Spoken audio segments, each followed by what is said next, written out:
Here from TaraAllenHealth.com, and I just wrapped up my live call with my Love Your Body 30-day rebooters, and I opened up my email and I saw a question from a client, more of a statement, and she is desperate to get off of her proton pump inhibitor.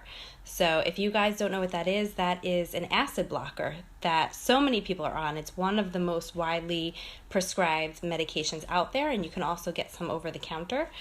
So if you are joining me live, say hi so I could see you, and maybe give me a thumbs up. I can't see anybody here. So anyway, this is about your acid blockers. I want to talk about why they're not quite as benign as everybody thinks. So this one particular client is trying to move over to a healthier lifestyle, try to reduce her medications, and this is that one nagging pill that she still has to take every day, and she's trying to get off of it.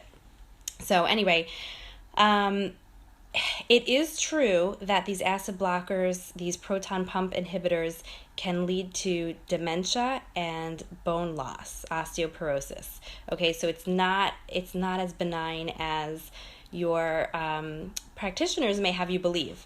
So I will preface this conversation by saying you have to talk to whoever prescribed your medication. I am not a doctor and I don't know your specific case, but I just do want to bring up a few points to just educate you on these little pills that you're taking. Hi, Aileen. How are you? Hi, Jill.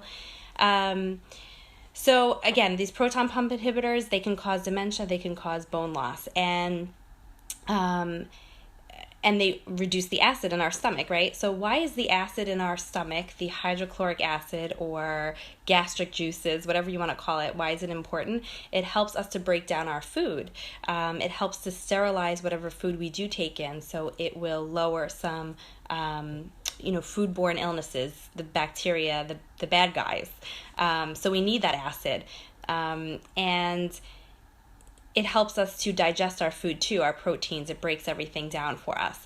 So if you decrease the acid in your stomach, you're not digesting your food. It can lead to chronic gut inflammation, all kinds of digestive problems. It can lead to leaky gut, which means the food that's supposed to stay inside your intestines is coming out. And when that happens, you get all kinds of food sensitivities then. And then you're not absorbing your nutrients the way that you're supposed to either. So it's really important for us to have the acid in our stomach. That's what it's there for. It helps us to break down our foods.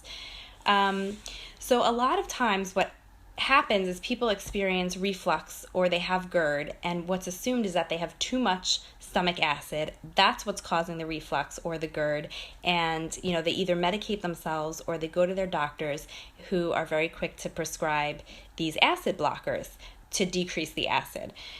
The problem is usually the acid wasn't the problem in the first place. So let me give you one common scenario. Sometimes we can have low stomach acid, and we have a sphincter in our esophagus. Sorry, I was trying to make this not so scientific, but I can't get around it.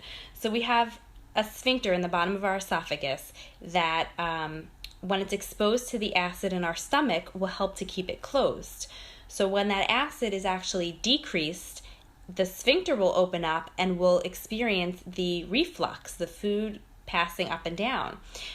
So a lot of times when people have reflux, they actually have low acid to begin with. So now you can imagine they have low acid, they get put on these acid reducers, and it just makes this huge problem. So what you'll find in these people usually is a lot of digestive problems. They are, I won't get into all the details, but it can be constipation, diarrhea, bloating, gas, all that, you name it. And that can be something as simple as your lifestyle, exercise, the wrong foods, even just drinking water. If you are somebody who drinks a lot of water while you're eating your meal or shortly before, you can actually decrease the potency of your stomach acid, experience the reflux, and then be put on these medications. And the problem is, a lot of times once you're on it, you're not quick to come off of it. It's one of those things that's thought of that you will probably need for life, because once you start to back it off, you experience the heartburn again, and who really wants to deal with that? You have to wean off of them. So that's the issue. I just want to raise the point. I want to make you aware that acid blockers are overprescribed, and it might actually be doing the opposite of what you needed. We need to digest and break down our food. It's very important that certain elements of our food don't hit our intestines being completely unbroken down, because we're not going to be able to handle that, and we're not going to be able to get the nutrients we need. So take this as a point to speak to your healthcare provider or do a little research on your own and find out, do you really need to be on these acid blockers? Some people do, most people don't. Okay, so I hope this is a good little tip. If you know anybody who's on this, please share this with them.